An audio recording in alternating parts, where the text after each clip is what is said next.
بسم اللہ الرحمن الرحیم نحمده ونصلي على رسوله الكريم أما بعد أعوذ بالله من الشيطان الرجيم بسم الله الرحمن الرحيم يا أيها الذين آمنوا اتقوا الله وكونوا مع الصادقين صدق الله العظيم۔ معزز سامعین، ہمارے معاشرے میں جہاں بہت ساری خرابیاں اور برائیاں پھیلی ہوئی ہیں، ان میں سے ایک بہت بڑی برائی اور خرابی ہے بغیر بلائے کسی کے یہاں دعوت میں چلے جانا۔ یہ دیکھنے میں بہت زیادہ آتا ہے کہ کوئی شخص دعوت میں جا رہا ہے، وہ اپنے دوستوں سے، اپنے ملنے والوں سے کہتا ہے چلو میری فلاں جگہ پر دعوت ہے، تم بھی ساتھ میں چلو، اور وہ اپنے دوستوں کو بھی ساتھ میں لے جاتا ہے۔ اس طریقے سے بغیر بلائے کسی کے یہاں دعوت میں جانا قطعاً جائز ہے، اور یہ جو اپنے ساتھ میں لے کر گیا ہے، یہ لے جانے والا اور کھانے والا دونوں گنہگار ہوں گے۔ ایسے ہی ایک ہوتا ہے کہ کارڈ پر یا دعوت نامے پر نام لکھا ہوا آیا ایک آدمی کا، باپ کا نام لکھا ہوا آیا مثال کے طور پر، اب وہ جا رہا تھا، بیگم صاحبہ نے بیٹے کو بھی تیار کر دیا، ارے چھوٹا سا تو ہے، جاؤ اس کو بھی لے جاؤ ساتھ میں۔ تو اب باپ اپنے بیٹے کا ہاتھ پکڑ کر اس کو بھی دعوت میں لے کر چلا گیا، یہ بھی جائز نہیں ہے۔ جب کارڈ پر یا دعوت نامے پر عبداللہ، عبد الرحمن کلیئر لکھا ہوا ہے، تو اب یہ بیٹا کہاں سے آ گیا اس کے اندر؟ اس لیے احتیاط کرنی چاہیے، احتیاط کرنی چاہیے، اور بغیر بلائے اس طریقے سے نہیں لے جانا چاہیے بچے کو۔ ہاں ود فیملی لکھا ہوا ہے، یا لکھ دیا ہے کہ جتنا مرد ہیں گھر میں مردوں کی دعوت ہے سب کی، تب تو بات دوسری ہے، لیکن جب ایک کی دعوت ہے تو یہ بچوں کو جو ساتھ میں لے جانے کا لوگوں نے اپنا رواج بنا رکھا ہے، یہ شرعاً درست نہیں ہے، احتیاط کرنی چاہیے۔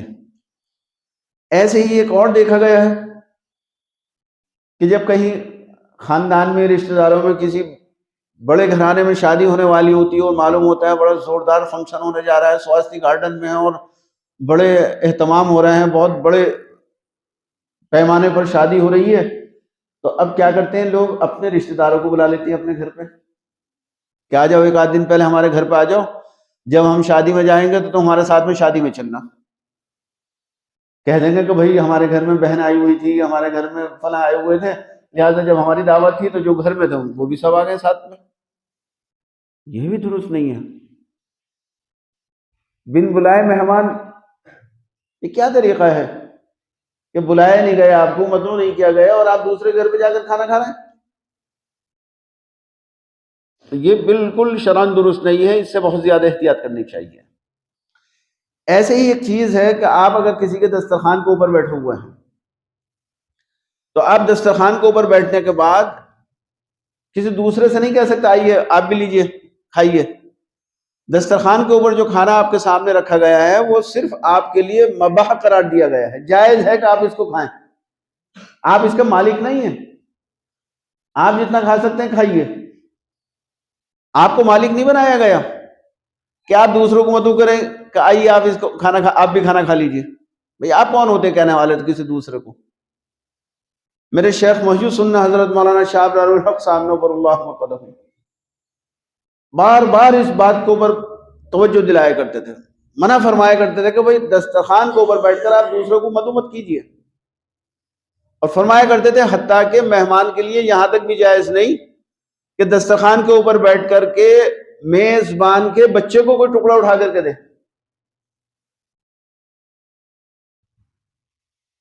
میزبان کے گھر والوں کو بھی دینا درست نہیں، اس کے لیے مہمان کے لیے منع فرمایا کرتے تھے کہ مہمان بس خاموشی سے اپنا کھانا کھائے، دوسرے کو نہ بلائے، دوسرے سے نہ کہے کہ یہ چیز لے لیجئے، وہ چیز لے لیجئے۔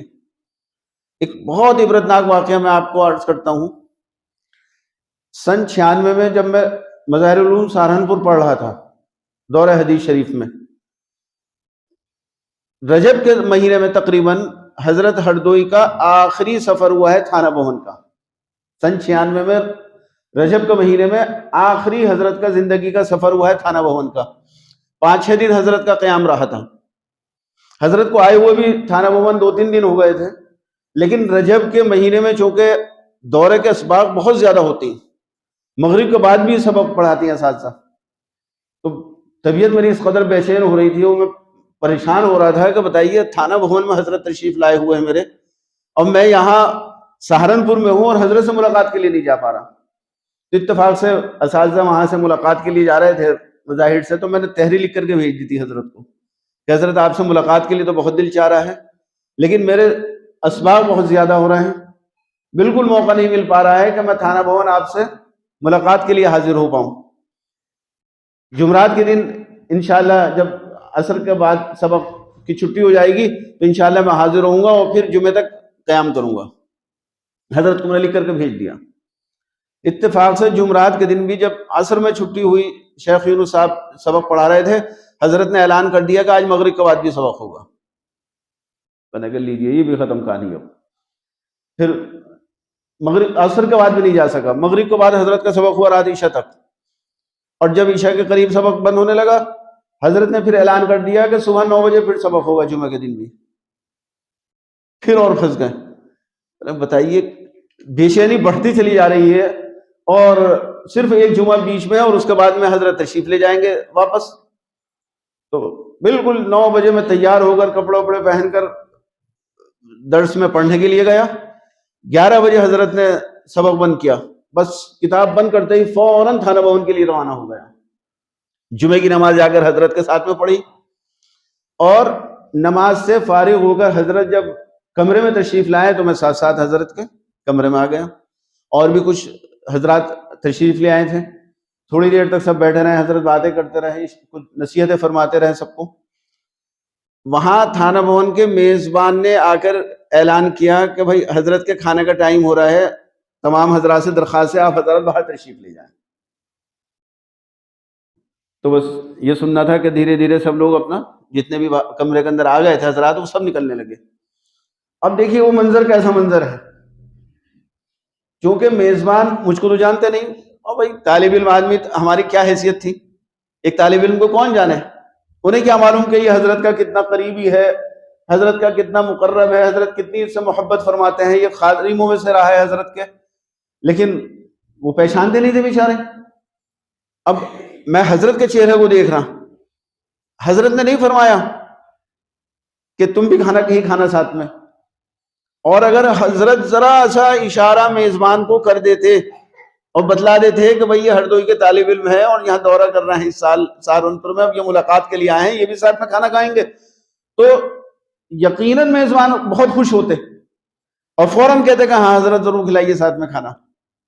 لیکن میرے شیخ محی السنہ نے گوارا نہیں کیا، حضرت کی طبیعت گوارا نہیں کی کہ مجھ کو دسترخوان کے اوپر بیٹھائیں اور میزبان سے کہیں کہ یہ بھی میرے ساتھ میں کھانا کھائیں گے. جب لوگ نکل گئے اور 1-2 لوگ رہ گئے تو پھر حضرت تھوڑا آڑ میں ہوئے اور جیب میں ہاتھ ڈال کر کے حضرت نے، مجھے یاد آ رہا ہے کہ 100 کے نوٹ تھے، تقریباً 500 روپے مجھے دیا، ہلکے سے پکڑوائے میرے ہاتھ میں، اور مجھ سے فرمایا کہ بیٹا تم چلے جاؤ اور راستے میں کوئی چیز کھا لینا اور پھر مرڑ سے چلے جانا. میں نے کہا حضرت بہت اچھا. آپ یقین جانیں کہ اگر میں ساتھ میں کھانا کھاتا تو شاید اتنی خوشی مجھے نہیں ہوتی جتنی حضرت کے اس مسئلے کے اوپر عمل کرنے کی وجہ سے ہوئی. کہ جو حضرت ہمیشہ دوسروں کو ترغیب دیتے تھے کہ دوسرے کے دسترخوان کے اوپر مت بیٹھو، غیرت حضرت کی گوارا نہیں کرتی تھی، حضرت اس کو پسند نہیں فرمایا کرتے تھے، تو حضرت نے اپنے اتنے خاص خادم کو بھی گوارا نہیں کیا کہ میں یہاں دسترخوان کے اوپر بیٹھاؤں، اور نہ یہ گوارا کیا کہ میزبان سے کہیں کہ ان کو دسترخوان کے اوپر بیٹھا دیا جائے. اور اتنی بڑی رقم 500 روپے، یہ سن 96 کی بات کر رہا ہوں، 28 سال پہلے کی، اس وقت میں 500 روپے کی بہت بڑی اہمیت ہوا کرتی تھی. وہ 500 روپے حضرت نے دیے. میں نے پھر باہر نکل کر کے معلوم کیا، مجھے بھی نہیں معلوم تھا تھانہ بھون میں کہاں کھانا ملے گا کہاں نہیں، کہیں تھا کوئی چھوٹی موٹی سی دکان تھی، کچھ کھایا اور فوراً میں اپنا پھر سہارنپور کے لیے روانہ ہو گیا. وہ آج تک یاد ہے۔ تو بڑی غیرت آتی ہے کہ کہیں آدمی اس طریقے سے کھانا کھائے جہاں اس کو مدعو نہ کیا گیا ہو یا جہاں کچھ اس کی حیثیت نہ ہو۔ آدمی بہانا چاہتا ہے آج کہ ذرا سا جھوٹ ہے کوئی ہم کو پوچھ لے، بس فوراً دوڑے دوڑے چلے جاتے ہیں دعوت کے لیے۔ اس لیے ذرا احتیاط کرنی چاہیے بھائی، اور خدا را کسی کے یہاں پر کھانے پینے میں بہت احتیاط رکھیے۔ جب تک آپ کو براہ راست نہیں کہا گیا کھانے کے لیے، آپ کو اہمیت کے ساتھ میں مدعو نہیں کیا گیا، تو آپ کسی کے طفیلی بن کر کے، کسی کے ضمنی بن کر کے دعوت میں ہرگز نہ جائیے، اور بن بلائے تو کسی بھی طریقے سے کسی کے یہاں پر جانا کھانا پینا یہ جائز نہیں ہے۔ اللہ تعالی ہم سب کو اپنے بزرگوں کی تعلیمات کے اوپر عمل کرنے کی توفیق عطا فرمائے۔ وآخر دعوانا الحمد للہ رب العالمین۔